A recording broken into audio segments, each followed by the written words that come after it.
Ladies and gentlemen, welcome to Ball Watching. Win edition has been few and far between this year for St. Louis City SC, but I was in person and on hand to witness history last night as we got our fourth W of the season, our third in the MLS campaign. Justin, I don't know if you're going to be allowed back in City Park now that we've got a win when you weren't there. Don't give me that, Jake. I was texting you the entire time. I was yelling at the TV with the amount and excitement, and which has not happened in many games for this team.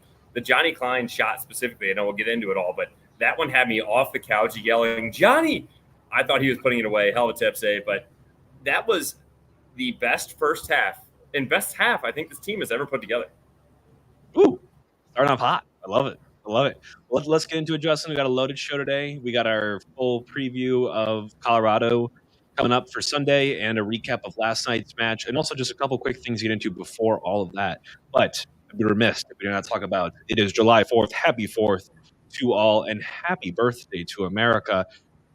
Getting our independence finally from this horrible nation that was stomping on us, England. And hopefully England's going to experience the same fate that we just experienced in the Copa America very shortly here.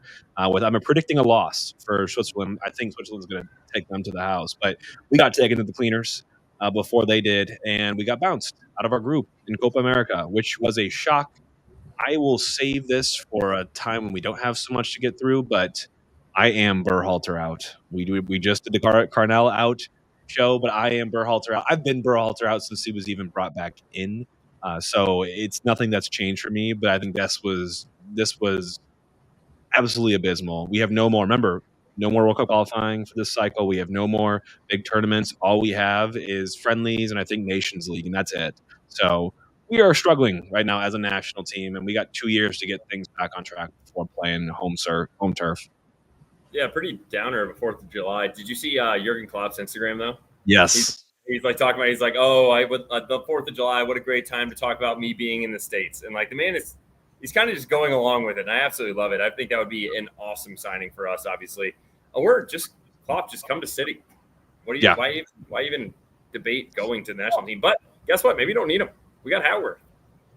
Yeah, we have the hack now. So more to come on the U.S. men's national team side. Just maybe not going to make our own episode about that because there's so much to unpack there. But new signings front, we've already talked about the new signings, but we've had some movement on the new signings. So Toyhurt is in training now. He was featured in the video where Bennington was given the All-Star game nod to Berkey, which was cool. And we talked about that live on the show we do in the Carnell Out show, which, by the way, if you haven't listened to our show, breaking down what happened with Brad Carnell and his dismissal, make sure you tune into that. That was our full breakdown. I'm not going to spend too much time on that today. But Toyert's in training. He was at the game last night. They unveiled him at halftime to everyone, which is pretty cool.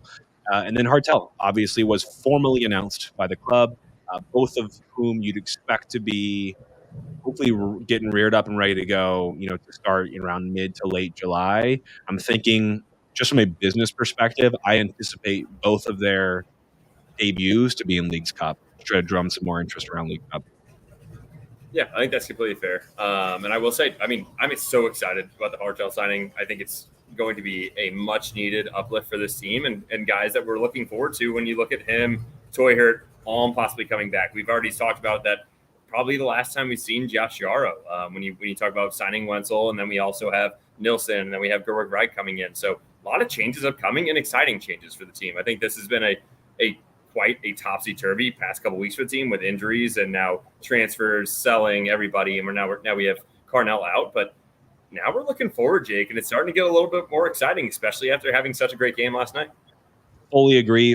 I think let's shelve the future for now. When I'm saying future, like the next end of July and onward, and let's talk about what happened last night to start, because I think it was maybe a turning point for the team. And I want to keep things very honest and realistic, but I think what we saw last night was encouraging. So we saw City roll with an 11 featuring Berkey return to the net. We saw Jaden Reed get his, I think, third call-up, second start for the team. So he's done now, unless they do find space to sign him. They started Durkin as the partner to Parker, which was, I think, the most interesting storyline last night, which we'll get into that. Jolin maintained his spot. Leuven and Blum anchored the midfield, and then up ahead of them was Indy, Klein, Kojima. Klein and Kojima kind of switched around a little bit throughout the game. We'll talk about that. And then Thor leading the line up front. I think from Leuven up, I think it makes a lot of sense. The Durkin thing kind of surprised me given that we just signed Winslow. But two things came to my mind. I want you to talk about the commentary that you heard, Justin, with Durkin and HackWORTH history. But I also want to say in a game that you're thinking that you're going to have a lot of the ball on, I think as a coach, you can take a little more progressive of an approach and maybe play someone like Durkin who's going to have a lot of the ball like we did last night, and you can feel more comfortable because he can do the job. He may not be the best center back, but he will be one that can progress the ball a lot more cleanly than maybe a Yarrow or a Nilsson or even a Winslow can do.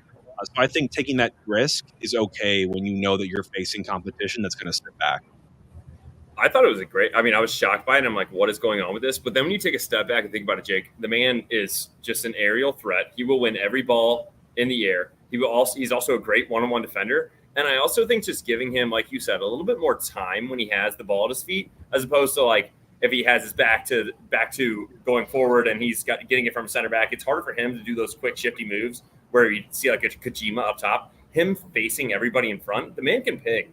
And just giving him a little bit more time to be able to find those pockets where he can either send a pass that's breaking lines or a long ball. I thought he fit extremely well there. And I was very surprised by that because once I saw that, I'm like, oh, God, HackWORTH is just going with what he wants. But they mentioned it on the announcement, literally in the first probably 15 minutes, as Durkin was used by HackWORTH as a center back for the U.S. men's U17 national team when he was their coach there. So this guy, and there are plenty of articles, it just proves that HackWORTH just knows these guys. There's another article that come out. We can talk about it later with Johnny Klein, Kojima, how he knows these guys and how he's watched them progress in their careers. He knows where these guys can fit and where they can play, and he's starting to exploit it, and I love it. Yeah, it's cool. I think we have a luxury of an interim manager in HackWORTH where he's got all this great experience, but he also knows the team so well from both his role that he's already had with the club, but also in history. He talked about going to every single SLU match he could get to in 2021 when he first pulled up in St. Louis. And, he gave some great praise to Kevin Kalish and the program they have at SLU. He watched John Klein play in this false nine position, which kind of gave him some ideas to kind of tinker with between he and Kojima last night. So my biggest plus on HackWORTH in this very early days is that to me, he feels like a relator or a connector, and he really does well at fostering and maintaining relationships with players. He's one of those guys that I think if anybody was concerned about the locker room and how the guys were gelling with the coach, this literally negates all of that. And these guys want to play for him. We have a ton of City 2 call-ups. Obviously, he was their coach last season for the majority of these guys. And I think all of these guys, we talked about, he's just a great guy. And I think this is something that these guys have been looking to play for somebody that they want to play for. And I think Carnell kind of lost that. Last year, we already talked about it. I think it was really easygoing. The locker room is very happy when you're winning games. When we're not winning games, it's very quickly. You start to turn on each other. You start to be like, hey, coach, like, why am I not playing? Why not? Or if I'm playing, why am I not being a consistent starter? Things like that. HackWORTH is not a guy they have to worry about that. And I think that we saw that last night in literally one of the best halves that I think I've ever seen this team play. Yeah, let's talk about the first half. I mean, it started, we started on the front foot right away, which you'd expect, when you're faced with inferior opposition. But we faced inferior opposition a lot of times already this season, and we haven't shown that either. So again, I want to be realistic and say, like, I don't think we've turned the page entirely with that performance last night. But I do think there is something to say about coming in and getting the business done. Doesn't matter who's on the opposite side of the field. Like, you've got to do it. And we faced inferior teams this season and have not done that. So getting into the game, we saw some early kind of flurries of some good offensive attack with Thor megging his defender in the 5th minute on the baseline, drops it off to Leuven, who's absolutely skied his attempt. But we love the confidence. We love that early start, kind of coming out punching. In the 9th minute, we had Berkey called into action with Parker winning a header, but San Jose first on that second ball. They got slotted in, and Berkey made a great one-handed save. As a goalkeeper, really tempting sometimes on tight angles to kind of anticipate that shot going across the goal to the far post, which is usually where it will go. But in this case, the attacker actually sends it high, going for power, and Berkey does well to stay low, not sell all the way down to one side of his goal and anticipate that, but play big and play ready for that reaction, gets a nice paw to it, and push it over the bar. I think quickly, Jake, that needs to not be overlooked. That was San Jose's only shot on target, and it was a huge save. That was not an easy save, and that's one where we are already kind of humming the first 5-10 minutes. We're feeling good. The crowd's into it. If we let one in, place deflates. Completely different game. And that was a massive save by Berkey. And that's something that I just feel like we need to continue to mention, because at this point, it almost just feels like, oh, he made that save. He should make that save. He's Roman Berkey. No, that is a save that is not made by, I would say, the majority of the MLS. And that kept us in this game. And if we let in that first goal, a completely different next 80 minutes plus. Yep, I agree. And then getting that goal, despite a couple, I think we had more even chances even prior to this, but 15 minutes in, you do get your goal. I mean, I don't know if you want to talk about how it's not the prettiest goal by any means, but when you look at this goal, you put out a tweet about it too, and you put out a reel just on Instagram. And I think everyone kind of gets it at this point. We talked about on the show prior, talking about new manager bounces. And we talked about that with other teams, but when they fired their coaches. But it is real. It is not a myth. And it's literally living proof. When you look at our goal we scored with Leuven last night. He hits a good, well-paced ball into Yarborough, their goalkeeper. And with the pace plus where it lands as it skips right in front of him, it's a hard ball to play as a goalkeeper. What I was taught on those situations is you're not going to catch that one clean. Just get in front of it and block it. It might be ugly, but it's from deep. You just got to get in front of it and just make sure you usher that ball away from danger. And Yarborough goes for, I think, a little something more pretty than that, and he ends up totally misplaying it, bounces right over his gloves, and we've got our first goal. Leuven doesn't even look like he wants to even try to celebrate that happening, but he and Indy embrace. You feel a collective pressure sort of release from the stadium, which was great, but that is new manager bounce in living form. It was awesome to see, and you saw him. He's just like, yeah, you know what? And the announcer said the same thing I said. We'll take it. We'll take anything we can get at this point. I'll take the bounce, whatever you want to call it, however it goes in, we'll take it every time. Leuven, I'm fine with him taking shots on net. We'll talk about how he was instrumental in this game as well, being attacking threat. But it all started with his Cruyff that makes the defender and sent in Indy. So I think it was a deserving goal. We were knocking on the door for the first 15 minutes, and I'm glad that it went in. And then I think that we need to really step on their throats. I would say we have in the 35th minute, I have another highlight where Reed beats the defender easily and whips one in just over a streaking Thor for a header. But then in the 40th minute, Jake, we're already in the 40th minute. I did not have a single low light in the entire first half. And I was trying to find one. Once I realized it, I'm like, we got to be a little bit more fair. Maybe I'm a little bit too hyped up, but dang, in the 40th minute, the free kick. I think this came from the training ground. If you look at it, anybody goes back and rewatches it, Leuven steps up, and then he backs up, and then Thor, or I think it was Durkin, is on the near post, like throwing his hands up, like, why didn't you play it? Like all of this. And then immediately Indy swings one, a little outswinger right onto Kojima, a perfect ball, a perfect little side finish to the right of the keeper.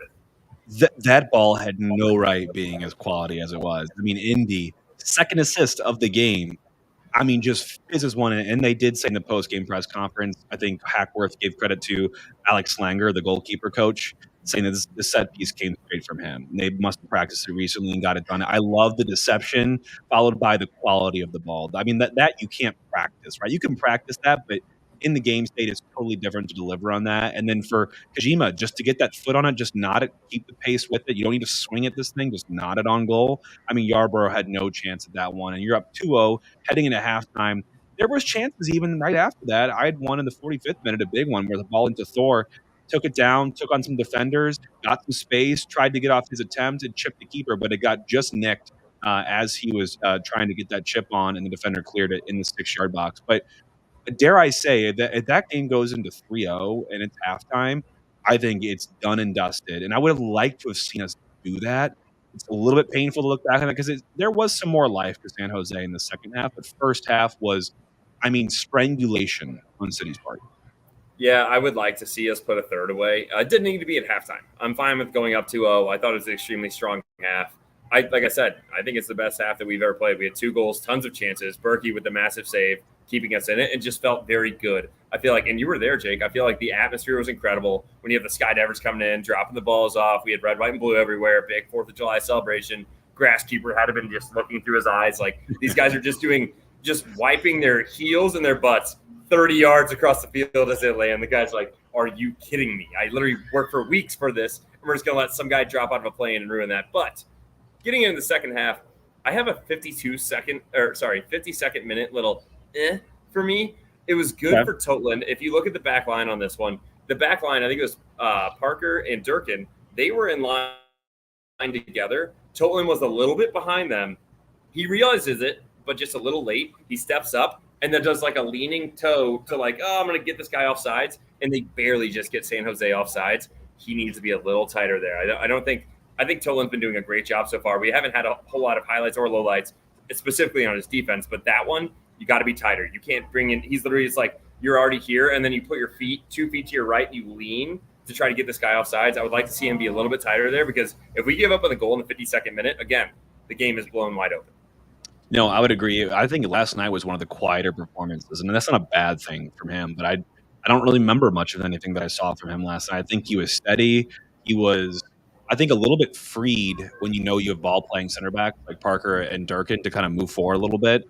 But I think he did his job last night, and just because we're not talking about him doesn't mean that he had a bad performance. In the second half, looking at it more generally, 55-minute kind of stat check.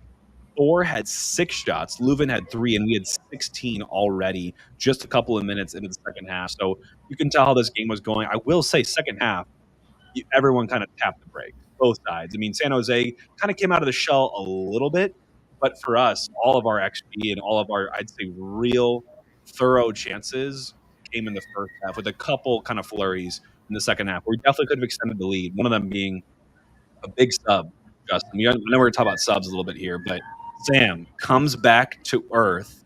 He did hit the over, by the way, for anyone that had our giveaway. Did hit the over in minutes played total when you look at stoppage time too. So for anyone bet the over, we will spin the wheel and we'll get you in there. But what do you think about his performance? I mean, he comes in, huge ovation from the crowd. Everyone was clamoring to see him, and he wasn't up to probably a full match fitness yet. But what did you think about that overall, Justin, looking back on it?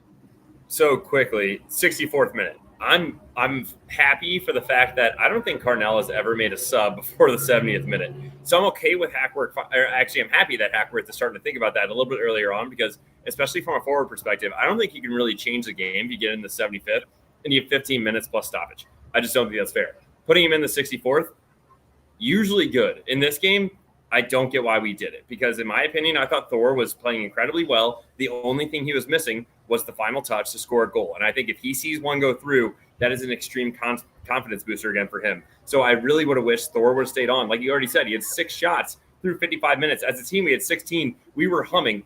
And then you already mentioned it, Jake. The second half, all of our stats go down. Our XG, I actually had never had a low light in the first half, and I have multiple getting into the 70th and 80th minutes, which we'll talk about. And I unfortunately think it was because of the subs, because I think we changed the way that we were playing. I think when Thor is there, you see Johnny Klein, Kojima, and Indy trying to play with Thor's feet. They know he's not the target striker up top. However, when you put Sam in, we are literally looking for long balls. We are looking for whipped in balls to find his head. And it completely changed how we were playing the game. And I thought our style was dominating this team, and it didn't need to be a chance for Sam. I appreciate HackWORTH's thought on like, hey, Sam's been out of lineup and all this likely because of Carnell and getting him a chance here. I just don't think this was the game or the time to do it. Yeah, and he came on and had an instant, I think, involvement with Leuven chipping a ball into Toland, who made a great run, laid it off to Sam. He's got time, space, gets it stuck under his feet, and hit the weak shot at Yarbrough. Absolutely should have been, I think it was within a minute of him getting onto the pitch. Should have looked up. Klein was on the back post just waiting. Like, he's probably a good sport about that. I don't think Thor would have been. I don't think Klaus would have been. Gotta just pick your head up, dude. Like, he had, for all that Sam Denoran is, something that doesn't get talked about a lot is he just draws eyes. He draws attention because he's such a big presence that when you kind of get those defenders sucked in, one of the cool things that he could do to his game to really elevate himself is to be able to pick his head up and pick out that pass for the wide open net, because Klein would have had it. And speaking of Klein, dude, I love it. 290s for him, signed to the team now. Klein is oozing this. I think we're seeing him come more and more to life game by game, because think about what his position is right now. He's playing, right wing / kind of, central attacking midfielder, but gets a lot of freedom to float around and play balls and distribute. In the very beginning last night and a lot of the last game, he doesn't take too many chances. He plays the simple ball. He really acts as a connector. But I think last night, as the game went on, and I feel like as he continues to get his feet underneath him and more confidence, you start to see him open up and look for the more difficult pass, but the more of a payoff type pass. And I want to see him continue to get there, because I like what I'm seeing. He's playing within himself. He's not forcing things. He's keeping it simple for the most part. But I think when he gets, again, more minutes, more confidence underneath that belt, I think he could do a lot of good things. So right now, he's doing the job for me. Dude, when he gets slotted in the 70th minute and he does the little 45-degree angle back heel to Kojima, I'm like, this boy's acting like he's a veteran already. I'm going to go straight to what HackWORTH said after the game. He said, yeah, let me start. This is all about Klein. Let me start by giving Kevin Kalish, the SLU, St. Louis University head coach, a lot of credit. He played Johnny Klein as a false nine and a playmaker in the middle. When I first got to St. Louis in 2021, I went and watched every SLU game I could. Deep history there, deep roots. And I think Kevin is a fantastic coach. We've known each other for a long time. And, I'm not a genius, but I like to steal good ideas, and that was a great idea. So playing Johnny Klein in that middle part, that's how we started with this lineup. Usually we've seen it with Carnell already. When Johnny Klein has played, he plays on the right wing. We play with Kojima in the middle. However, he moved Johnny underneath and Kojima out wide, and he goes on later to say that Kojima played with his son, and he's seen him play in that situation. We've already talked about it. Wake Forest, Kojima was a right and a left back mainly, or a right and left winger.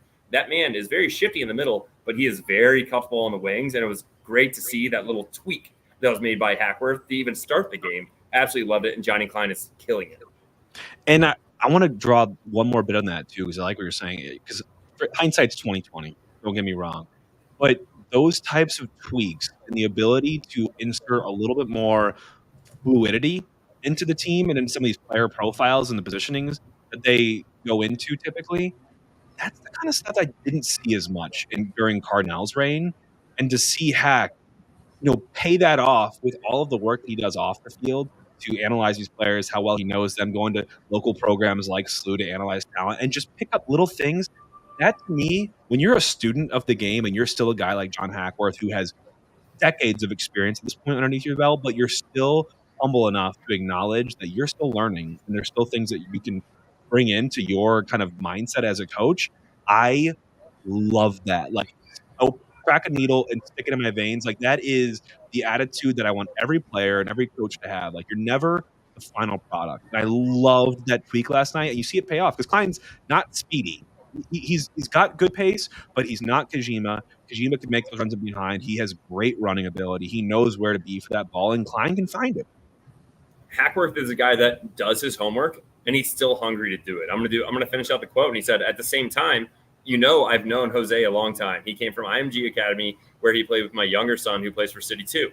I got to see him. I've always thought of him better in wide spaces sometimes, unless he's playing the 6. He's proved that he's very versatile and can play anywhere. His performance against Miami showed everybody that. He came onto the scene in the Miami game against Messi and team, and that man really is so shifty. He doesn't have to have his back to goal. I like that we put him out wide and lets him take some guys on, because him and Klein, coming straight out of college, are playing with confidence, and that's what this team needs right now. I think we need some guys that are we've already talked about, like with Thor not always in the lineup, and some of these other guys like Indy kind of moving places. Let the young guys with confidence take these guys one-on-one, and they are still skilled enough to get their head up and then find the finishers like Thor and Sam. And I love what he did with them last night. Yeah, I do too. And just to go back on Leuven too, I'm getting some comments in here for Leuven. So 82nd minute, we had a low light here, and it's a low light because we just have to do better in these moments. But this is more of a general finishing last night still wasn't great. Have not turned the page on that, but we just had more chances last night, so a couple went in. But Leuven's ball to the back post just floated perfectly for Akil Watts, who was kind of taking up a right midfielder role. Oh my God, Akil. Just steer it on net, and it's going in, man. Like, just pop it on net or send it back where it came from into the far post. I'm going to be a little bit picky on him, but do not miss the whole goal. I mean, come on, man. Dude, he was almost even with the post, and still, and you were taught that if a ball is coming across, you need to at least send it to the far post. So in case you miss left, then it still falls for somebody else. And I think that needs to be one where we put the nail in the coffin in this game, and that's something that we still have yet to see from this team this season. We're up 2-0. We're dominating. You got to get that third, because if they get a goal, we're right back in a very troublesome spot. I'm going to say another low light real quick, Jake. After the sub and Sam is on in the 84th minute, I had so many people text me. They're like, I know you're going to talk about this on the pod. Sam is 1v1 with the defender, and the defender literally says, beat me with your right foot. And Sam goes, I cannot. I go left. And he still goes left and then just gets stripped, dude. And I'm yelling at the TV. Sam is almost quick enough, Jake, to where, like, I will overplay some guys as well. Just beat them to your right and still use your left because you're that quick. But if they're giving you that much space, go and take it on the right side. or practice it. It's not too late. Like, you don't need to be both like ambidextrous on your feet. We're not asking you to be just as magical on your left, but you've got to have some left foot if you're going to be successful. Otherwise, every defender knows exactly what to do against you when you get in those positions. But to kind of round us out, Justin, Leuven went down last night briefly with a hammy. Not worried about it at all. I think he just can get off the field, and that was the time for us to do it. We got Winslow in, we got Marcanic in. We basically, at the end of the game, Justin, you draw attention to this too. We were playing with 7 defenders, like a back 7. Literally, I mean, we just have no forward depth available right now at all. And so we were even sitting back. We just had Marcanic and Watts as left and right midfielders. We had our original back 4 still on the field. And we had, I think, Thor and Klein were the last ones. No, sorry, not Thor. Adeniran and Klein, I think, were the last ones that were offensively minded players out there.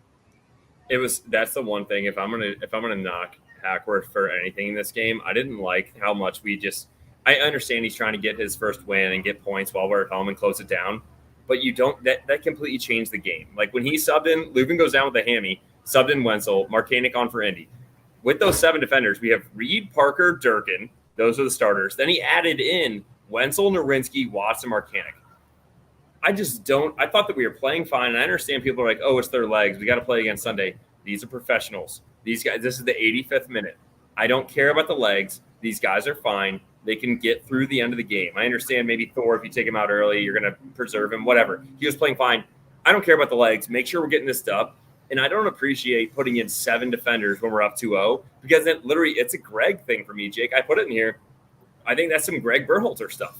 You're looking to just secure that moment, and you're taking away the flow of the game that we already created and we're owning with our offensive presence. And I don't like that we're playing with 7 in the back and just saying, all right, now beat our 7 defenders, especially when you talk about, and it's kind of tough. I'm going to say for these guys, when you talk about Wenzel, Nowinski, Watts, and Marcanic coming in, you are just jogging on the sidelines. Yes, you might be sweating, but you're not in game like mentality at that point. And if you could take him one-on-one, which Nowinski was, they're going to come right at you and they're going to take him on. And I would have rather kept a Totland in there and let him defend one-on-one, even with tired legs, because he's been in the mentality and the flow of the game.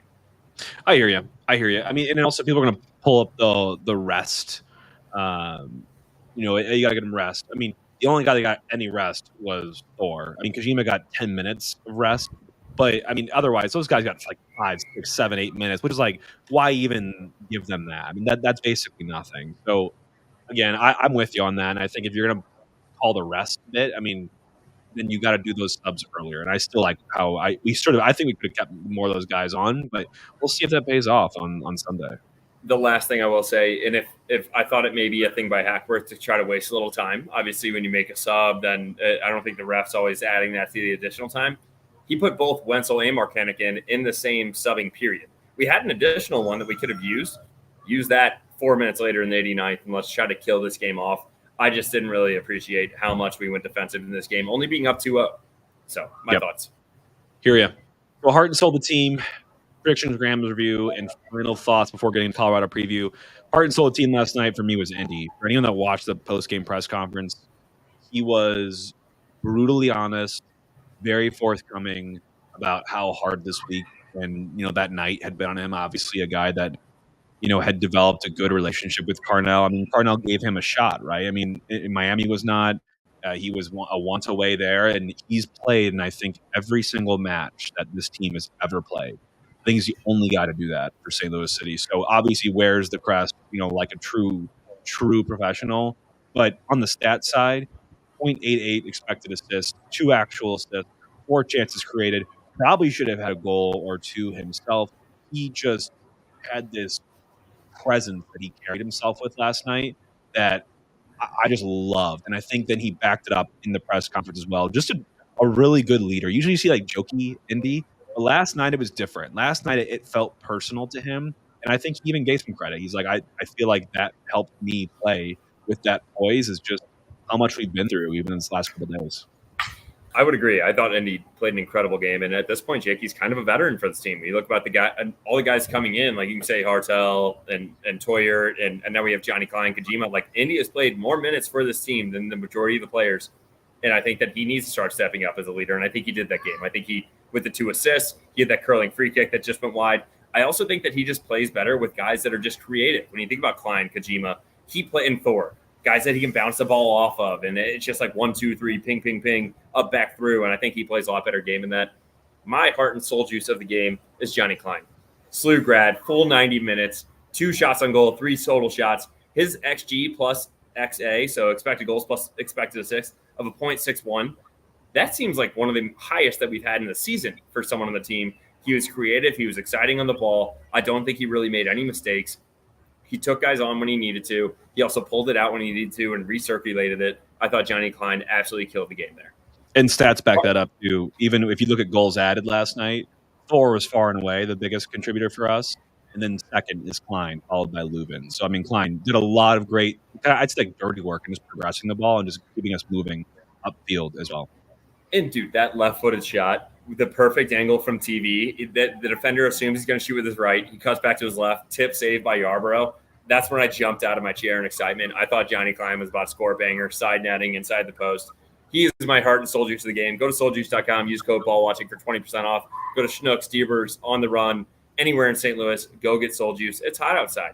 I don't have a Soul Juice next to me, Jake, but I do have a Mountain Dew hard seltzer. These things are not great, but try them. Baja Blast. It's okay. Mountain Dew. Let us know if there's a potential partnership here.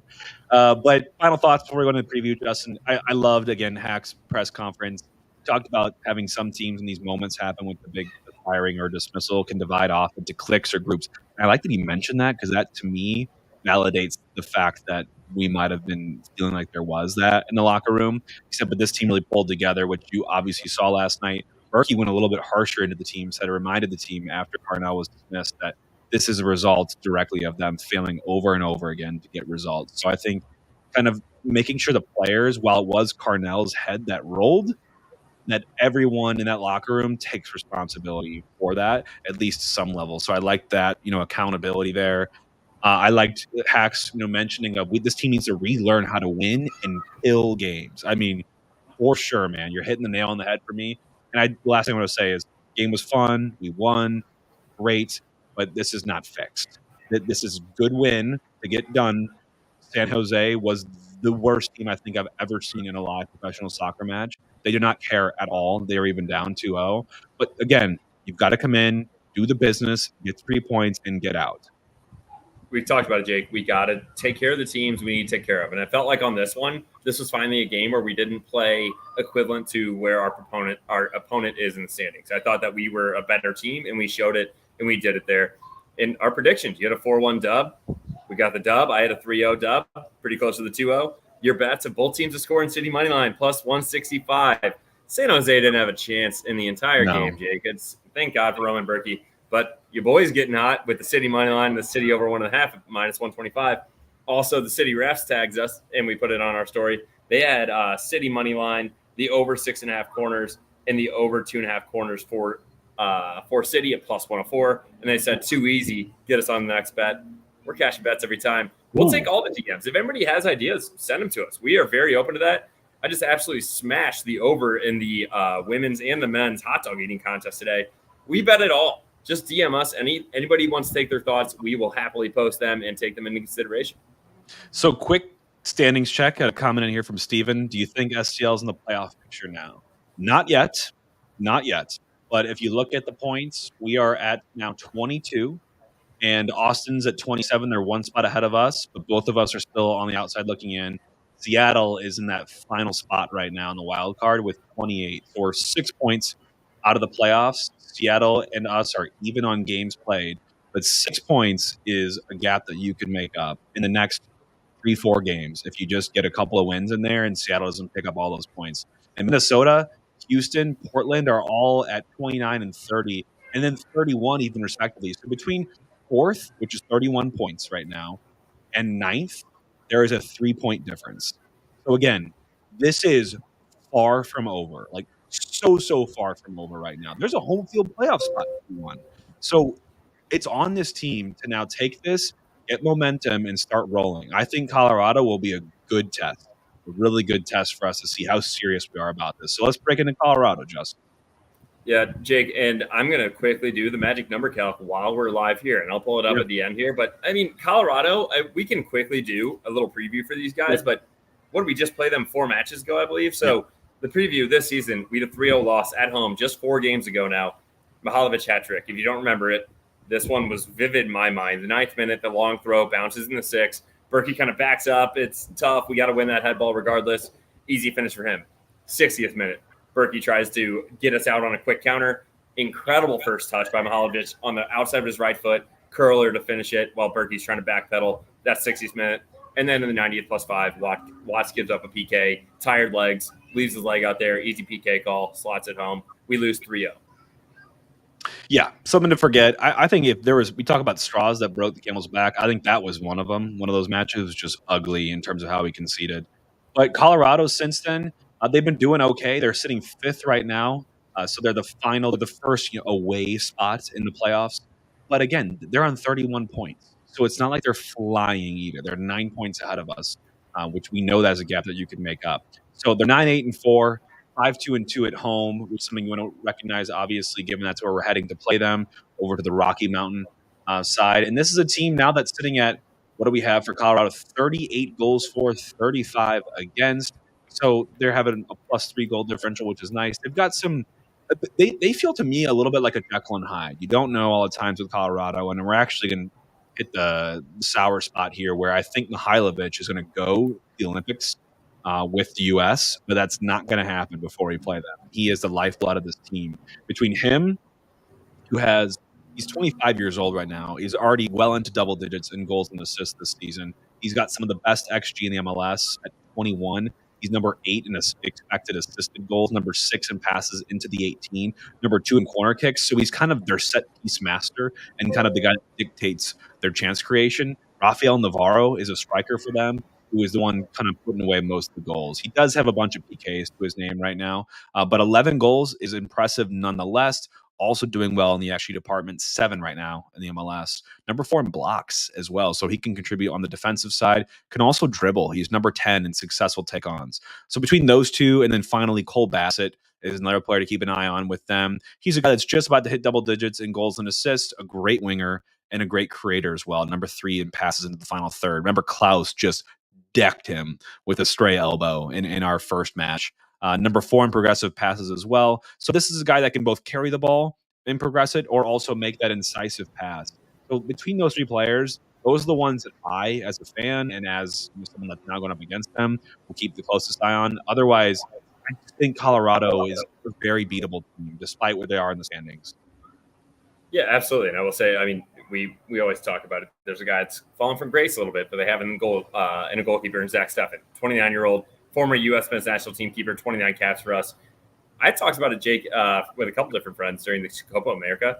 Matt Turner was always our shot stopper. Zach Steffen was the guy with the distribution. And so if we can almost combine them, we'd have an incredible goalkeeper. However, Zach Steffen couldn't make the stops. When he went over to Manchester City back in 2019, he got loaned out, and then I think it really hurt his confidence and his mental psyche. Just came back to Colorado, and he's not having a great season for them either. So they're playing underneath the Chris Armas. He played in 250 different games in the MLS, mostly for Chicago Fire. He also coached New York Red Bull, Toronto, before moving to Man U and Leeds as an assistant before being hired by Colorado this season. He plays a 4-2-3-1, very similar to what we play, and we've already talked about it. What their style is controlling the game in the opposing half, attacking a lot down the left, and attempts on crosses as they look to utilize the width of the field. Yeah, very different from us on the width side. We also like to cross as well. But some of the things to know about this team, home-wise, obviously a very strong side. They've won their last 2 at home, almost 2 points per match at home with a +6 goal difference. And from an XG perspective, they're top 10 in home form for XG. They're scoring about every 45 minutes or so. About a third of those goals are coming in a 10-minute span between the 41st and 50th minute, which is something to note if you're City. And then also, of those chances, they have the second shortest distance per shot. So they're finding those chances close range and giving those goalies, a very tough save to make. And with that, they're taking right now the best XG per shot. So again, just think about quality chances. They have a ton of them, and they do that because they can pass well. And they pass well. Number 1 in progressive passes, getting that ball and moving it forward with speed. Progressive carries, they're top 10. number 3 in passes in the final third, number 4 in crosses in the 18. So when you're all over the place in those stats, offensively, this team will cause issues, and they definitely will. But I think set pieces is something we've looked at as where they're very proficient in, and we've learned that the hard way because throw-ins count as set pieces. You've got to nullify those when it comes time for Sunday. And we talked about this, that the fact that they have the highest XG on shots and the shortest shot distance, that is mainly driven by crosses and having headers in the 6 and having, which is a hard save to make, and it is extremely close to the goal as well. Let's look at their defense more specifically. They're 1.67 goals against, a little bit more than average. 20% of their goals come in the last 10 minutes of the game from the 81st to 90th. This would be a great bet, Jake, for your little most goals in the second half. I would not be opposed to lining that one up. Their open play, they're bottom 10 in shots, and their XG and goals. Their set pieces, though, are tied for 7th in goals against with 6. So that is one that we can take advantage of. I almost thought about betting a little Timmy Parker header goal at home for City Park. This could be a good game for him. He's kind of been a little quiet. Let's just bring him in. Big corner. Leuven's whipping balls in. Indy's whipping balls in. Let the big fella get up, and let's just slot one home. I like that. Do it for Rory, man. Do it for Rory. From a pressing perspective, they do have some press. They're above average in tackles being made, top 10 when you look at the middle and attacking. So they draw more of a higher line, and they're not going to make it easy for us in possession. So think about San Jose and Colorado as very different tests. San Jose sat off a ton. Colorado will not do that, especially at home. I think they will make it very uncomfortable for us. But keys of the game, getting to that, obviously Stefan, I didn't even talk about his saves. I mean, it's nothing. It's very forgettable. I mean, one of my keys of the game actually is to just pepper Zach Steffen. We did not do it in our last match against him. He has been pretty bad so far this season for Colorado. He's got a negative almost 7 post-shot XG minus goals against. So effectively, he's let in potentially another 7 goals than we would expect him to. So I think you got to really test Steffen. I think set pieces, nothing easy to this team. They trouble us on throws. They will trouble us on crosses. They will trouble us on corner kicks. You cannot make this easy. You cannot give them anything like we gave them in our last fixture. So I think that's big. And take pride in defense, man. I love it. I'm sure you do too, Justin, when center backs lay in a big challenge and get up and just pump the fist, get the crowd hyped up. Take pride. This is a good offensive team that you're coming up against. Make sure that we're not jumping in. We're getting bodies back, clogging up passing lanes. Colorado's going to take their time, kind of poke and prod their way around our defense and see where the holes are. You've got to be able to shut them down, limit those high-quality chances we know they get a lot of. And when you do so, celebrate it, man. Like, go nuts. I'm all about defenders celebrating blocks, just like forwards celebrate goals. Dude, if anybody didn't watch it, you should go back and watch the highlights of the Austria-Turkey game. When their defenders made a block or a sliding tackle, they would get up into the fans like they just scored a goal. I would love to see us do that at City Park. Everybody in the stands is looking for something to happen. I understand we're going to be at Colorado. I don't care. Do it to your boys. Get amped. You see it from Roman Berkey every time when he makes a big save. He gets up and yells at his defenders because he's pumped, and he's also be like, hey, stop giving this stuff up. I can't keep keeping us in the game.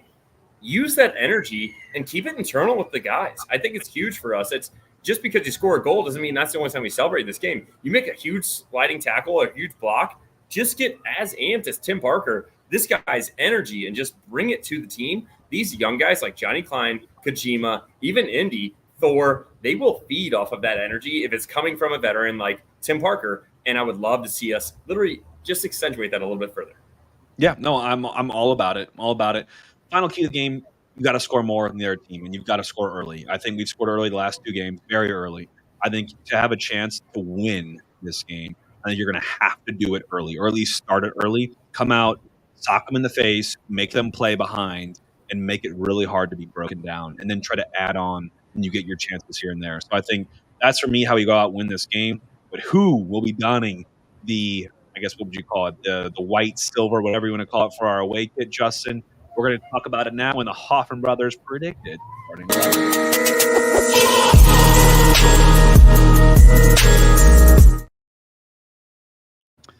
I'm going to keep it short for you, Justin.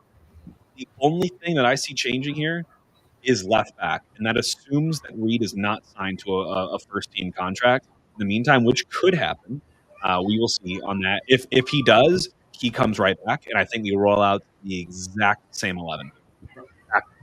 I don't see any need to change what's already is going, keep it going. And that includes for me keeping Durkin in the center back spot. Oh, I kind of forgot about that one. I think that we actually. Oh, all right, fine. I'm cool with that. But I'm actually going to put Marcanic at left back. I was kind of thinking about moving Durkin up, and because did we have a lot of highlights or lowlights for Blum? I think you give Wenzel. Give Wenzel a shot. I could see Wenzel starting. That would not surprise me, and I'd be fine with that too. And I could see Durkin coming in, Blum going out. But Blum, I will say, on the ball last night, showed a lot of promise. I think he made some great passes, was there to break up a lot of kind of pre-counterattack San Jose could launch. I was actually really optimistic about his performance last night. So that's why I want to keep him there almost. Was I yelling at the screen every time that he had it on his foot saying pass it just to get it off your foot? Yes, but I thought he did well when he did pass it. So, all right, fine. I'm kind of cool with that. I will say, I don't know if it speaks to much, but he did bring Watts. So thinking about, I'm trying to get into HackWORTH's mind. He brought Watts on in the 80th minute ahead of Marcanic in the 85th. So maybe he does have a little bit more confidence there in Watts. So I'm cool with, I would like to see Marcanic get one more shot. Watts, I just think seems a lack of daisical to me, but maybe it's because of the whole locker room issue. And we talk about his friend AZ getting sold and then Sam looking to get sold as well. Now that he's back, he's got a little bit more confidence. And maybe Watts becomes more depth as a right midfielder. If we're going to play like a 4-4-2, potentially, maybe you use his leg and pace and move him up the field and see how he does there. Anything central defensive midfield for me, I'm fine with for Watts. But I think we'll see potentially the same 11. Left back is a big position of contention, I think, and center back. Otherwise, I think you'll see a lot of the same team roll out. Maybe Durkin ahead, and you bring Wenzel in. Who knows? But we got a lot of options. I think we're optimistic either way. Prediction time, Justin Grahammers. I don't have my Grahammer yet, but we have our lines at least. But prediction for me, 2-2 draw. And I think that is a good result on the road as long as you then follow up with another win at home. Yeah, I'm going to go ahead and say, Jake, so I'm going with a 1-1 draw as well here. I think this is one of those games we talked about it. We looked on an outlook for the rest of the season. Away games are tough in the MLS. I don't care who you're playing. Colorado's a solid team. However, boys are kind of humming right now. It is slightly quick turnaround. However, it's Sunday. That's an additional day from our typical Wednesday, Saturday games. I think we can pull a result out here. Looking at last games, so for everybody looking for bets, the lines aren't up yet because Colorado plays Kansas City tonight. They do not put bets out 2 games in advance for a specific team. So looking at last game, we were at home. We were a -105 for money line. Colorado +235. Flip that. I think that's exactly what it'll be. I think we'll be a probably +200 money line, which you know what I'm going to go with, Jake? City double chance. Double chance, baby. I think double chance will be around even money, and I think that we can 100% go to Colorado and get a result, either a draw or a W, and it'll probably be around even money, and that's probably what I'm going to take.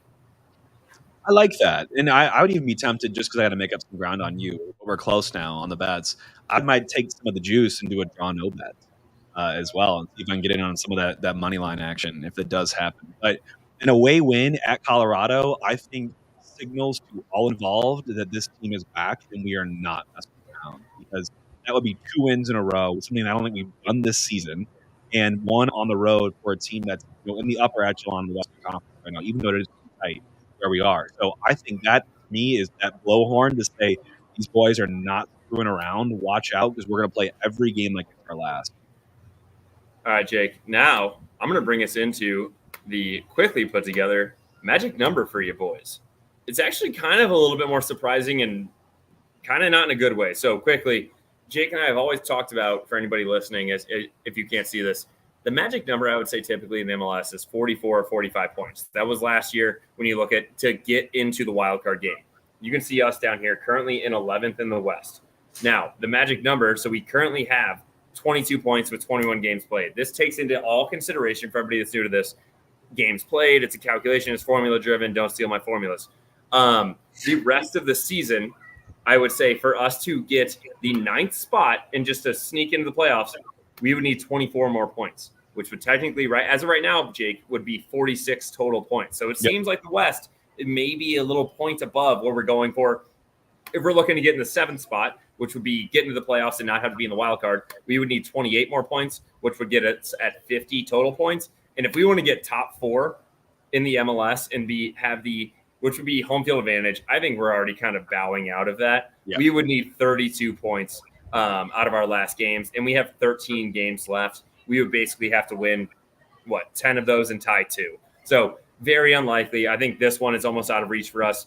Very much likely that it's almost out of reach for us to reach this 7th spot right now, 28. 24 points in our last 13 games. That's what this team needs to shoot for. It's right around that 45-point mark that we always talk about, but this is math-driven, stats-driven, formula-driven. The boys can get some dubs. We already worked it out on how we're going to do it. These away games, though, everybody hates draws, but getting a point here would be huge. Agreed. You just got to really minimize the losses at this point, and then you got to win all the rest of your home games, and you got to surprise a couple teams in the road. That's what it's going to take for us to get there. But again, very feasible. No one is written off this season at all, and you shouldn't either. So we'll continue to bring that magic number up in the show here so we all can kind of keep tabs on where we're at, because that will change, obviously, with every game that's played in the MLS, especially for us, Western Conference. But, Justin, that's all we have for today. I know we talked about Hoffman Brothers and starting 11, but I just want to give one more shout-out to the Hoffman Bros. I mean, these guys, I feel so much better in my house now than I even did this time last year, knowing that they were here to kind of check on everything, because we had some seriously bad AC last year. I mean, I'm up on the upper floor sweating my tail off during work, and they came over, kind of made some tweaks for me. I did a couple of things with a discount, having them out for me and being in the home protection plan. So very affordable fixes, and those small things did a lot of difference for me. So make sure, I know it's already July, but it's not too late. Remember, July, August, even September, we are cracking the 90s here in St. Louis. So make sure you give them a call at 314-664-3011 or at hoffmanbros.com and get your service and support today. And I'm going to give a quick shout out to The Pitch. You already told me last night it was bumping. If you guys enjoy The Pitch, enter our giveaways. We're giving $50 away every home game for just saying if you want to guess over or under on someone's minutes. We had over 180 different entries last night. We will spin the wheel later this week and send that out to that specific winner. But get to The Pitch. It is a glorious day down here at the lake. I wish I had a frozen Irish coffee in my hand right now. I'm going to have to look up what they do, what Blaze does with that. It's a secret recipe. I'm going to have to try to recreate it, because I would love to be sitting there at the pool after this with a frozen Irish coffee from The Pitch. Get to The Pitch. It's your home game. It's your away game. It's your Copa America. It's your Euros. It's your place to be. It is the home field for ball watching as well. But thank you all for listening on July 4th and taking time for us on your holiday. Hope everyone's having a fantastic day. Going to see some cool fireworks tonight, spending time with family and friends. I know that we both will.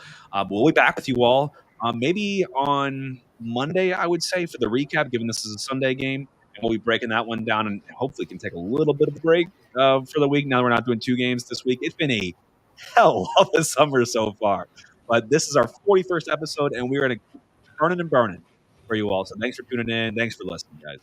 The summer is only heating up, not outside, but also on ball watching and City and the news and the team. It's only going to get more exciting. Stay tuned. All for City. All for City.